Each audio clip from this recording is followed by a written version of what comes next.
On today's Olympic Hockey Daily, presented by Locked On NHL, we've got your women's tournament preview with special guest Nicole Haase, who is a freelance women's hockey journalist who writes for USCHO.com and the Victory Press.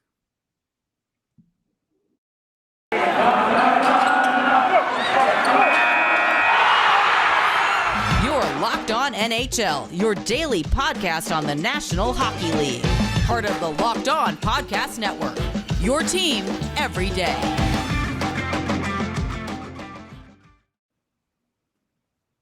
Welcome to this special Olympic hockey edition of Locked On NHL.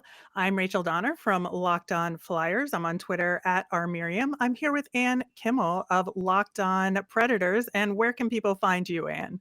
You can find me on Twitter at ANK_Mama on Ice. Excellent. So how are you feeling about Olympic hockey? I'm really so ready. Just thinking about it, looking at the rosters, looking at the schedule. I'm just ready for puck drop. I'm so excited about this and love that we're kicking off the Olympics right away with some hockey. We don't have to wait long. So I can't wait. How about you, Rachel? How are you feeling about these games? Same. And, we're going to be talking about the women's tournament and the men's tournament over the course of these Olympic Games in Beijing. And obviously, we're going to start off with the women's tournament because it is starting first. But thanks for making Locked On NHL your first listen every day. We are free and available on all of your favorite podcasting platforms. Of course, you can watch us over on YouTube as well. So yeah, we're going to be doing these special episodes all Olympics long. I'm excited to have Ann with me right now. And the two of us are going to be tag teaming this coverage throughout the Olympics. And we're going to be bringing in our colleague from Locked On Kraken, Erica Ayala. And she is in Beijing. We're so excited about that. Love so it. She's going to give us reports from practice, from the rink, direct from the games. And sometimes she'll be able to join us live. Sometimes we're going to get some video clips from her, depending on the schedule with the time zones. Everything is wonky. But again, so thrilled that Erica is going to help our coverage during these games. And I think going into the women's tournament coming up first, it's a very interesting tournament structure. So we're just going to kind of go over the basics of that a little bit and then get into some thoughts and predictions before we talk to Nicole. So there are two groups in this tournament. And for the women's tournament, there are 10 teams participating. This is the first time they've had 10 teams. Yes. In prior years. It's been 8. So this is great that they're expanding the playing field. And the way they do it is Group A is the top 5 teams in the rankings for the tournament. So that's the USA, Canada, Finland, Russia, and Switzerland. Group B will have China, who's the host country, so they get an automatic bid to the tournament. The other 4 teams are Czechia, Japan, Sweden, and Denmark. So the way that the tournament will work is that they will have round robin preliminary games where everybody plays each of the other teams. And then every single team from Group A will be advancing to the medal rounds. And then the top 3 teams from Group B will advance to the quarterfinals. And they'll do the seeding from there based on the results of the preliminary games. Has everybody got that? I totally got that. Don't even need it diagrammed. It makes perfect sense. So each team has 25 on it. And then each team is also eligible to have 6 additional players to account for injury or COVID if players have to sit out for that reason. Now, we know that this is a bit of a heated rivalry between Team USA and Team Canada. They are obviously the favorites in this. Team USA won the gold medal in Pyeongchang in 2018, but Team Canada won the most recent World Championship. So I think we're primed and ready for the rivalry to maybe hit some new heights. Oh, this is going to be so, so good. Can't wait to get to that, and can't wait to see, there's always going to be some country that comes in and they just may not win a medal, but boy, they play the role of the spoiler, and that is so fun to watch. So it'll be interesting to see which one of these teams kind of comes in and kind of upsets the apple cart, because there's always a team just when you think you can figure out who are going to be on that pedestal and where they're going to rank, there's always somebody that comes along to shake things up. And I think that's going to be really exciting. I think there are some teams that have that potential in this Olympics, and it's going to be really fun to watch and see who can sort of throw things into some hockey chaos for us. I can't wait for that. How about you, Rachel? What are you most looking forward to with these games? I think for me, it's something similar. I am looking forward to seeing what of the other teams will surprise us. And I know Team Finland almost played spoiler. Maybe they should have really in 2019 Yeah. World Championships. I think they should have technically Oh, won it, but we're not that's going to still talk about that. We're not going to talk about that.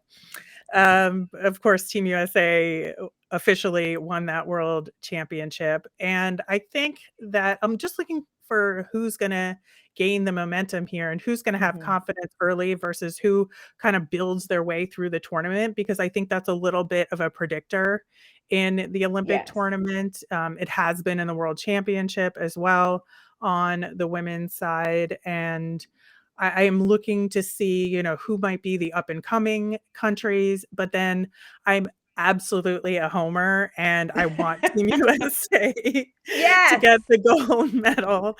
Again, I think for me personally, the loss in Sochi was the most devastating sports loss to me in my entire life, like hands down. And so to see Team USA win it in 2018, many, many tears were shed by me in that I don't time. judge that. I do not judge that. I agree. Yeah, I think it's going to be really exciting to see some more. We've gotten to see some Canada USA at Worlds. We've seen them in some tournament play, but there's something about the Olympics where it just becomes kind of almost a next level thing. So I'm excited to see how this is all going to shake out for sure. Well, I'm glad y'all are along with us for this ride. It's going to be a busy couple of weeks. Like I said, we're going to, deep dive into this women's tournament, and then the men's tournament is going to be pure chaos because of the non-Olympians. The rosters are all fascinating. We're going to get into all that as we get closer to that one as well. And we'll be talking to Nicole Haase coming up next. But first, we're going to talk about our friends over at Built Bar. If you're trying to get fit or eat healthier, make sure you include Built Bar in your plan. Built Bar is the protein bar that tastes just like a candy bar, and actually some of them maybe taste better than candy bars. They make it so easy to stick to your plan. Unlike other protein bars, which can sometimes be chalky or waxy or taste like chemicals, you want to eat healthy, but sometimes it gets so boring. Built Bars are there for you, being covered in 100% real chocolate. If you're craving a snack or a treat, you can reach for something that's healthy and tastes incredible. Your typical Built Bar has 130 calories, 4 grams of sugar, 4 net carbs, and 17 grams of protein. And there's so many delicious flavors to choose from. I like peanut butter brownie. I like the salted caramel. And Built Bar is always coming out with new limited time flavors. So check out built.com to see what's new. And while you're there, use the promo code LOCKED15 and you'll get 15% off your next order. That's promo code LOCKED15 for 15% off at built.com. All right. So once again, thanks for making Locked On NHL your first listen every day. We are free and available on all of your favorite podcasting platforms. And like we talked about in the first segment, we are going to preview the Olympic women's hockey tournament and are thrilled to welcome to the show a freelance journalist who covers women's hockey, Nicole Haase. Hello. Welcome, Nicole. Thanks for having me. Again, so thrilled to have you here. You are one of the most foremost experts on women's hockey out there, and I'm so excited that we're going to get to talk to you about the women's tournament. So I think just big picture coming into the tournament, obviously the two favorites are the United States and Canada. Who do you think gets the top ranking pre-tournament? And then how do you think their depth compares in terms of their rosters? And do you think either team made a mistake with leaving someone in particular off the list? That's a lot. Part of it is I think I am a general skeptic and pessimist, especially when it comes to like being a fan. But so I have a hard time having watched the last 6 months of the U.S. team and thinking like this is a gold medal winning team. So add that to the fact that Canada has been incredibly solid, won more of the pre-Olympic Games, won the World Championship gold medal. And like, to me, I think they have to be the team to beat at this point. They have played consistently. They have looked strong. They were really good keeping the U.S. in check, the U.S.'s speed. They showed speed of their own. They were really good on defense. They had a strong forecheck that really like interrupted the flow of the U.S. game. So just all of the things that I think are usually great for the U.S. either struggled with or Canada made them struggle with. So for me, I think Canada is the team to beat at the moment. They were closer games than I think some of the play showed between the U.S. and Canada. I mean, I know that the World Championship gold medal game was, overtime, and there were, I think, 4 overtime games in the series. Yeah. But yeah, so that I think says good things, that I think the U.S. was disorganized and they still managed to play those good games, those close games, but they've got to find a way to pull wins out of those more often.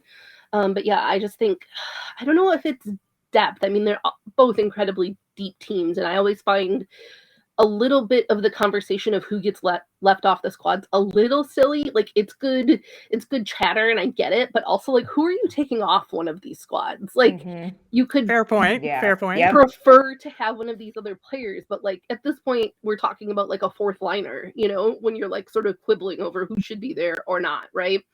And obviously like the fourth line on these squads is still, world class and better than pretty much most everybody would love to have that fourth line. But I in terms of like who got left off, I'm pretty happy with the way both teams look. I mean, there were people I thought should have been in centralization for both of them, but that's months ago, and they've both come together pretty well in terms of the way the players are gelling. I think, for Team USA, we really need to see them like. They were kind of a mess. They never played the same lineups. They never, they don't seem to have found their identity as a team. So I think if they have any chance of winning, they have to do that or have to have done that in these months that we haven't seen them play. So yeah, for that, I'm not sure if like depth is particularly the question between those two. So as you'd mentioned the World Championships where Canada won in overtime. How much weight does a win like that carry over into the Olympics for Team Canada, and the rivalry series as well? How much momentum, weight, emotion carries over, and how might that affect the Olympic Games? That's interesting because obviously it hadn't really carried over for the Americans for quite a few years, right? Like they had won many World Championships and no gold medals, but that doesn't mean that sort of more momentum and that sort of, I know that the Canadians sort of felt like that was a monkey on their back. That was a big hill that they sort of needed to conquer. I think, kind of going back to my last answer a little bit, Canada has been really consistent and has put the same lines out. And so these players have been playing together for quite a few months and they've been successful. And so I think having that sort of security that like in, going into these games when there's a lot of stuff out of your control, to like sort of be able to check those emotions and be like, I know my teammates, I know what we're capable of. I do think that helps. And I do think that will help them. And just, again, I think it was a huge sort of bugaboo for them where it was years and years where they were like, we can win Olympic gold, but we can't win World Championship gold consistently. So, I don't know that it's fair to directly compare it to that. Like it didn't help the U.S. I do think it helps Canada just because man, was that an important thing for them to sort of knock off the list. Yes. In terms of like who's won the most rivalry games, I don't know. Again, I think it's more about like how we saw them play, right? Like in World Championships, US power play was awful. I'll just like leave it at that. And so like just the way, it's about the way that Canada played and got those wins, and then of course just, you know, having Replay and all those overtime wins that she got, which we already knew she was good at, and then she did again. And there are times when you're like, okay, but why did you leave her open enough to do that? That's a whole separate story for the US defense, I think. But yeah, I do think momentum and confidence and sort of secure in where they feel, I think Canada has the edge on that for sure. Mm-hmm. Yeah, I tend to agree with you there. There is always sort of with these two teams as well. I think whichever team kind of does better in the prelims kind of then falls off in the medal rounds, and then, you know, vice versa. It just seems to be this pattern that repeats itself. So I'm nervous for the preliminary rounds just as much, I think. It usually does. Yeah, I agree. It usually does mean something, right? And like in Worlds, Canada won both, but it was a much like more lopsided score in that preliminary round game. So yeah, I think there's almost like when you're on top, you sort of have to generate your own, you know, like what's going to get you going or what motivation. And so I think like if you've lost that first game, then you have that underdog mentality that you can sort of tell yourself. And I just think that like mentally helps you get up for that game. And like, not the thing you need, but like focus differently and really like dig down deep and find what you need to pull out those games. I want to talk a little bit about goaltending for Team USA, because we all know that Maddie Rooney was the star of the show in 2018 and won that gold medal game in the shootout. Yeah. And, you know, obviously she's an excellent goaltender, but she's also been injured a little bit as of late. And I think Nicole Haase has been playing a little bit more consistently well recently. Like, who do you think gets more games, or do you think they'll kind of lean on one of them versus the other, especially going into medal rounds? Well, it's so interesting, right? Because Alex Cavallini didn't play a minute in the 2018 games. Like she was on the roster and didn't play, and now to some extent it feels like she's the favored starter. And I don't know if that's just preference of the staff of, you know, styles. I agree. I agree that Maddie Rooney doesn't seem like the number one goalie on the depth chart. That's not to say that she's not talented or anything. I just think it has to do with, it's been a weird, you know, 4 years leading in with her injury and then with COVID and how much time they've been able to be on the ice. I think Alex Cavallini has just been able to be more consistently on the ice and get reps, and that makes a difference. And like I said, I think some of it is just team staff preference. So I think we will see more Nicole Haase, and I think Maddie may be on the third on the depth chart. But again, because we haven't had as many games and because she was injured for them, I don't know that we actually know what their goalie depth chart is. Right. But that being said, like, it has been precedent that USA Hockey doesn't tell them, and they just find out. That is also true. So I hope they don't do that again, Rostauer.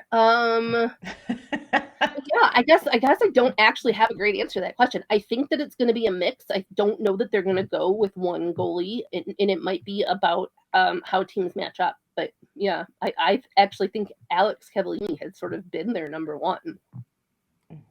We're going to talk some more about the Olympic women's hockey. We're going to talk about some of the NCAA players that are going to be competing in there too with Nicole. But first, want to let you know that our friends at Bet Online have you covered this season with more props, odds, and lines than ever before as football continues its march through the playoffs, right to the big game coming up here in a couple weeks. BetOnline.net remains the best spot for all of your sports scores, podcasts, and news this season. And it's not just football. BetOnline has up-to-the-minute info on pro and college hoops, of course, NHL hockey, boxing, UFC, along with live real-time updates of current games. Don't wait to take advantage of all the new amazing offers available for the 2022 season. Bet Online, where the game starts.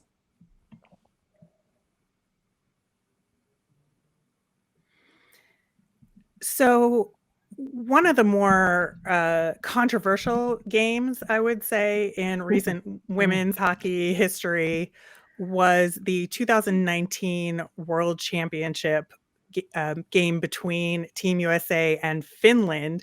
And it seemed like Finland was on the verge of playing spoiler in that tournament.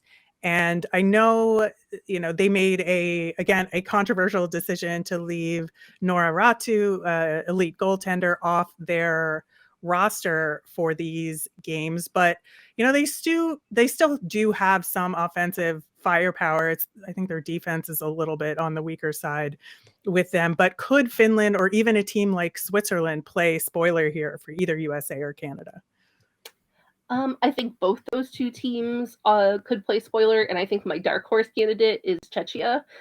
They didn't do as well as I think they should have in World Championships. Like, I think they far underperformed their ceiling.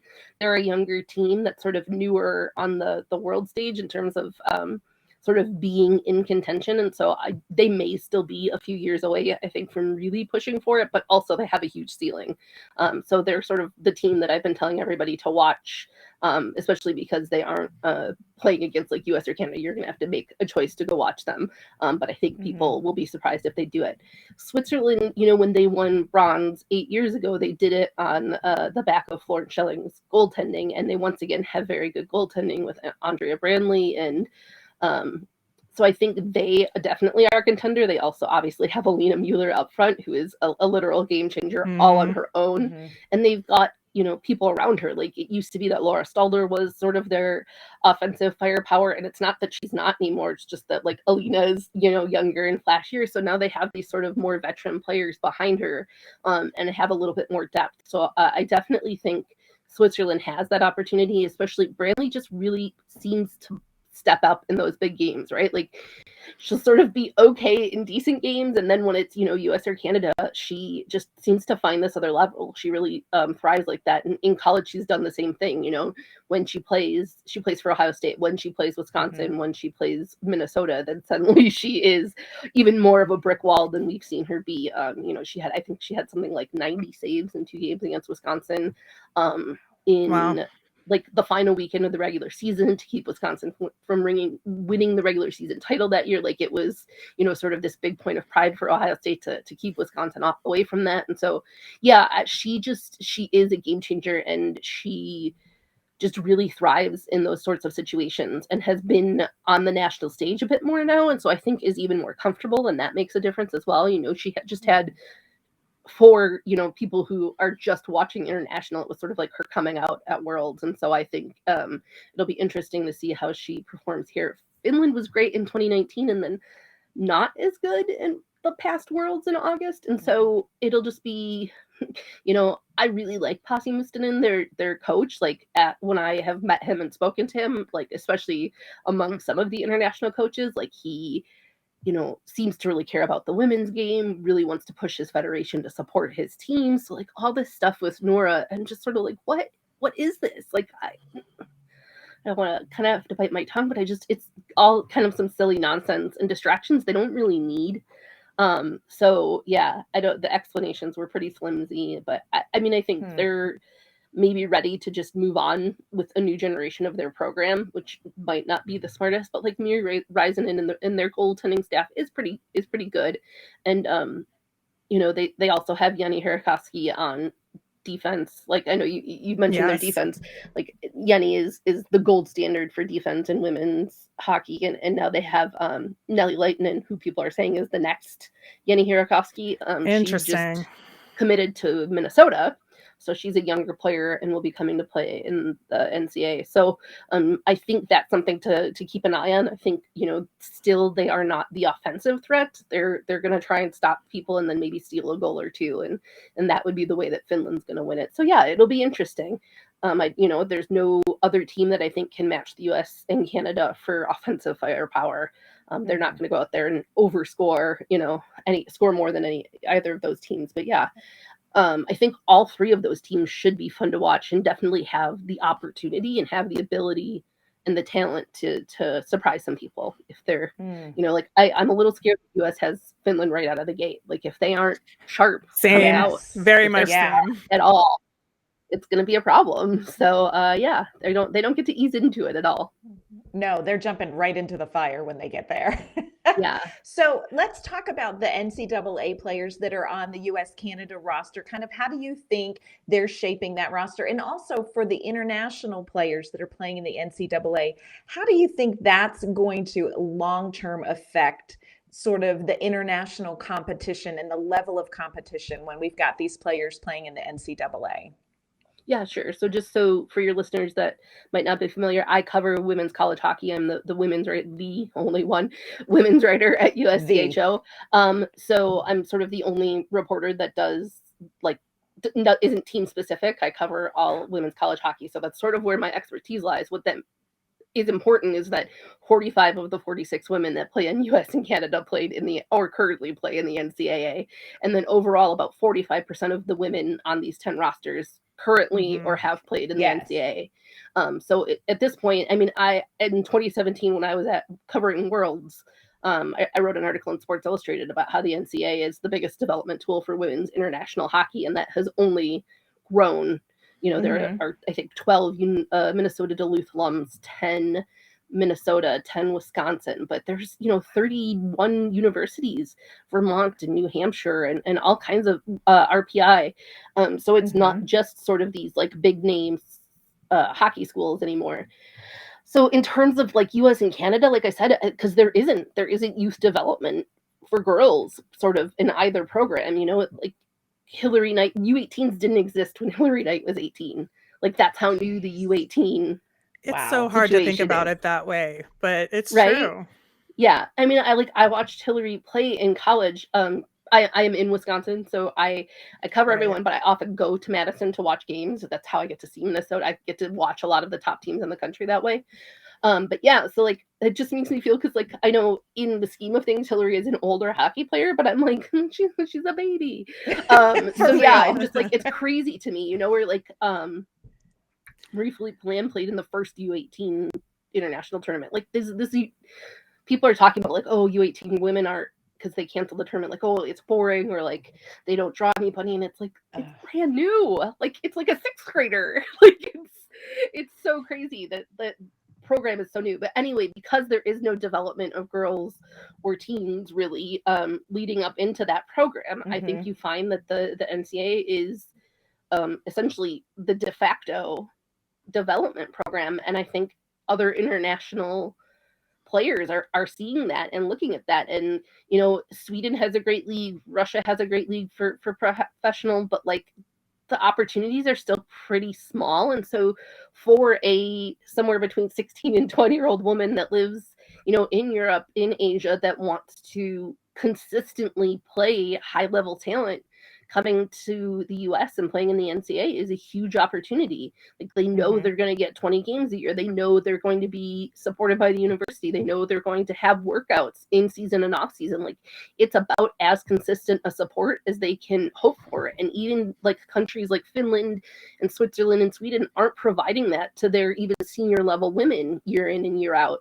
Or year round. So yeah, like both because developmental programs don't exist and because the NCAA is providing this like top tier talent where, like I said, you're getting all of the North American Senior League team members played there with the exception of Melo Daoud. Like that's huge. So yeah, it's also helping the level the playing field in the NCAA, right? So like as opposed to just necessarily having these one or two top teams, we're seeing teams like Vermont good point.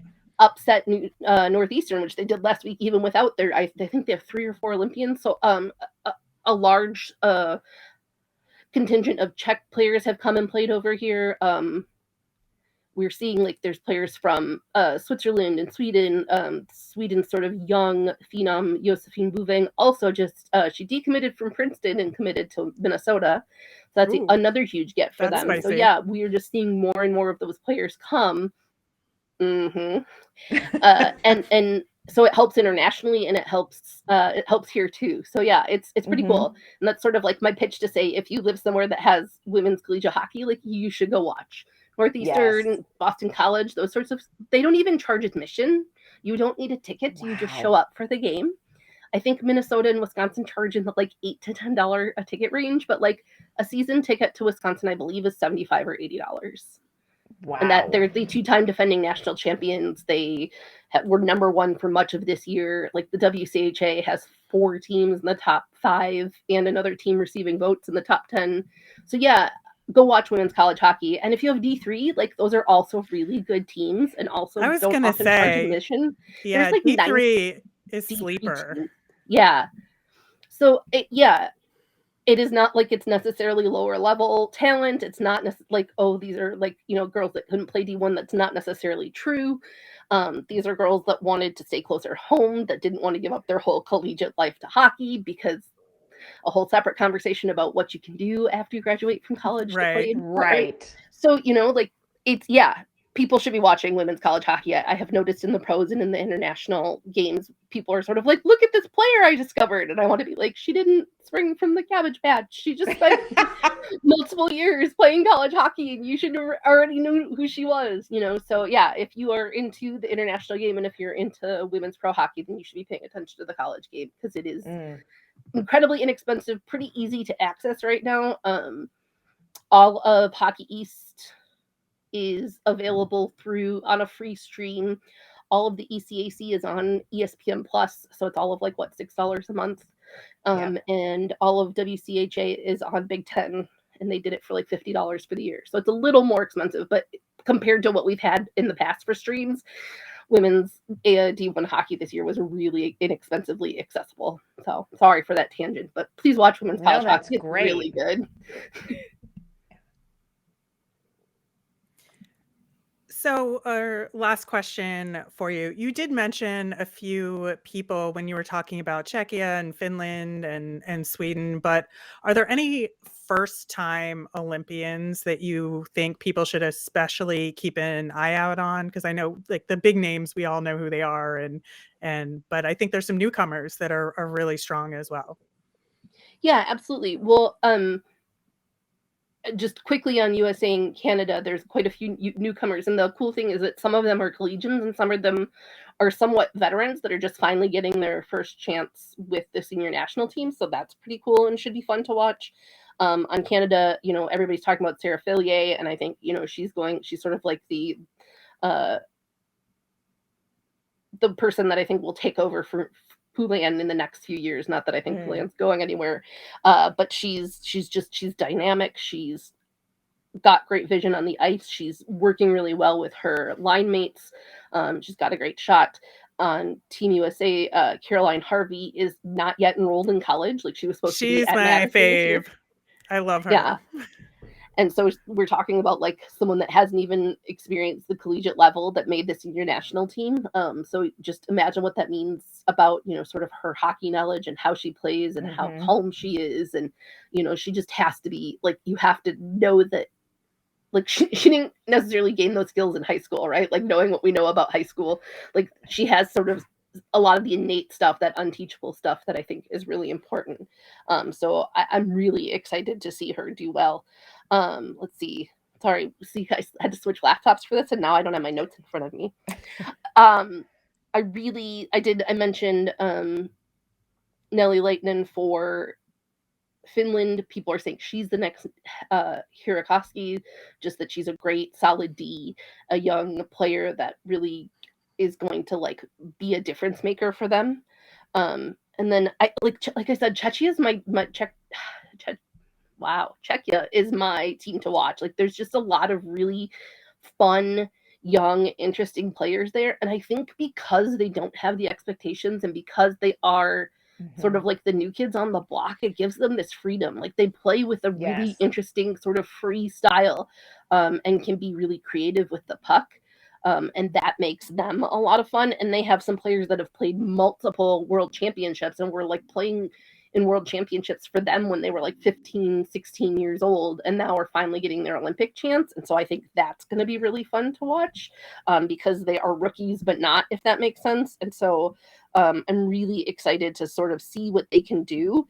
And just, like I said, I think there's kind of no ceiling for them, because if they finish 7th at World, so like I don't think they'll do worse than that here, but I think that they're capable of a heck of a lot more than that.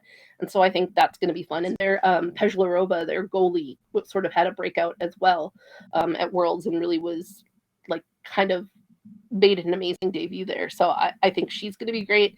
And then the player that I'm really excited. So they have a number of players that played in the NCAA, and then they have she goes by Nemo. It's Noemi. It's like Nuvarova, and I'm very sorry to her for pronouncing that poorly. Like I listened to it a bunch of times, and I was like, it's not coming correctly.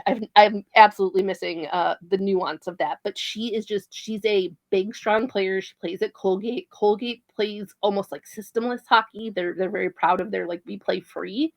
So it's a really interesting philosophy that they have, and she's really sort of blossomed there and stays late and watches film. Like I've talked to Greg Fargo at Colgate about her, and she's just a really big, solid skater. She can't be pushed around, and I really like how she plays along the boards and how she really can push the puck. So she's someone I'm really excited. And she's one of those players that's been around their national team for a while, but is making their Olympic debut.